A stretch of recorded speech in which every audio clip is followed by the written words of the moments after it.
आज का खबर, दिल्ली के सीएम चुनी गई हैं रेखा गुप्ता। तो चलिए जानते हैं रेखा गुप्ता के बारे में, क्या था इनके जीवन का सफ़र, कैसे इस पद तक पहुंची। चलिए, यहाँ पे इनका फ़ोटो मैंने लगाया है जिसमें विक्ट्री का साइन दिखाई दे रहा है बीजेपी का। ये बीजेपी की तरफ से चुनाव लड़ी थी। दिल्ली की नई सीएम इस समय। इनका जो जीवन परिचय है रेखा गुप्ता के बारे में, इनकी प्रारंभिक शिक्षा कहाँ से पढ़ी, ये सब बारे में डिस्कस करेंगे। रेखा गुप्ता का जन्म 1974 में हरियाणा के जिंद जिले के नंदगढ़ गांव में हुआ था।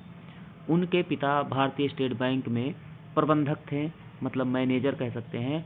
1976 में उनका परिवार दिल्ली आ गया। जब रेखा गुप्ता महज 2 वर्ष की थी तो उन्होंने अपनी प्रारंभिक शिक्षा और उच्च शिक्षा दिल्ली में ही प्राप्त की और बाद में एलएलबी कानून की डिग्री हासिल की। अपने छात्र जीवन के दौरान रेखा गुप्ता का झुकाव राजनीति की ओर हुआ। वे अखिल भारतीय विद्यार्थी परिषद एबीवीपी से जुड़ी और दिल्ली विश्वविद्यालय छात्र संघ डीयूएसयू की सचिव एवं अध्यक्ष के रूप में कार्य किया। इस दौरान उन्होंने छात्र राजनीति में अपनी मजबूत पहचान बनाई। इनकी राजनीतिक करियर की बात करें तो रेखा गुप्ता ने अपने राजनीतिक सफर की शुरुआत भाजपा बीजेपी के साथ और वर्षों तक पार्टी के विभिन्न पदों पर कार्य किया। उनका करियर कई महत्वपूर्ण पड़ावों से गुजरा है। पहले भाजपा महिला मोर्चा की राष्ट्रीय अध्यक्ष, भाजपा दिल्ली प्रदेश की महासचिव, दक्षिण दिल्ली नगर निगम एसडीएमसी की महापौर, शालीमार बाग से विधायक एमएलए चुनी गईं। 2025 में उन्होंने शालीमार बाग विधानसभा सीट से पहली बार चुनाव लड़ा और भारी मतों से विधायक चुनी गईं। उनकी लोकप्रियता और नेतृत्व क्षमता को देखते हुए भाजपा ने उन्हें दिल्ली के मुख्यमंत्री पद की जिम्मेदारी सौंपी, जिससे वे राजधानी की दूसरी महिला मुख्यमंत्री बनी। पहली महिला मुख्यमंत्री सुषमा स्वराज थीं। वित्तीय स्थिति और संपत्ति की बात करें तो इनके पास कितनी संपत्ति है।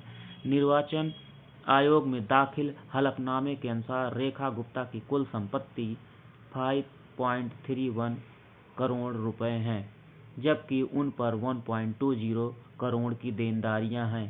उनके पति मनीष गुप्ता कोटक लाइफ इंश्योरेंस में कार्यरत हैं और निकुंज इंटरप्राइजेज के प्रोपराइटर भी हैं। शालीमार बाग का इतिहास की बात करते हैं। ऐतिहासिक दृष्टिकोण क्या रहा है उस विधानसभा क्षेत्र का, जहां से रेखा गुप्ता विधानसभा में एमएलए चुनी गई हैं। रेखा गुप्ता का विधानसभा क्षेत्र शालीमार बाग ऐतिहासिक रूप से महत्वपूर्ण है।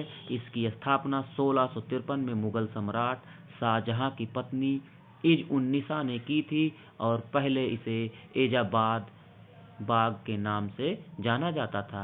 यह क्षेत्र आज दिल्ली के सबसे विकसित और महत्वपूर्ण विधानसभा सीटों में से एक है। मुख्यमंत्री बनने के बाद चुनौतियों और प्राथमिकताएं इनके लिए क्या हैं।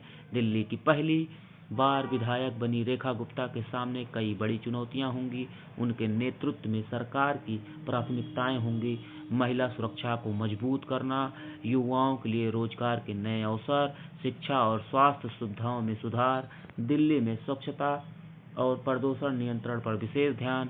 भाजपा की सरकार और रेखा गुप्ता के नेतृत्व में दिल्ली के विकास को नई दिशा देने की उम्मीद जताई जा रही है। कंक्लूजन ये है, रेखा गुप्ता एक शिक्षित, अनुभवी और प्रभावशाली महिला नेता हैं जिन्होंने अपने राजनीतिक करियर में लगातार संघर्ष किया और जनता का भरोसा जीता। दिल्ली मुख्यमंत्री बनने के बाद वे शहर की जनता के लिए नई योजना और विकास कार्य लाने के लिए प्रतिबद्ध हैं। उनका सफर छात्र राजनीति से मुख्यमंत्री बनने तक काफी प्रेरणादायक और आने वाले वर्षों में दिल्ली की राजनीति में महत्वपूर्ण भूमिका निभाएंगी। बीजेपी ने एक बड़ा दांव खेला है महिला के ऊपर और फिर देखते हैं कि इन फ्यूचर इनका क्या रिस्पॉन्स रहता है। दिल्ली को ये कितना पॉल्यूशन मुक्त कर पाती हैं, यमुना नदी के ऊपर कितना फोकस कर पाती हैं, क्योंकि यमुना नदी एक विशेष मुद्दा था जिस पे बीजेपी ने वोट लोगों से मांगा है। तो चलिए, धन्यवाद दोस्तों। आगे ऐसे नई जानकारी लाता रहूँगा।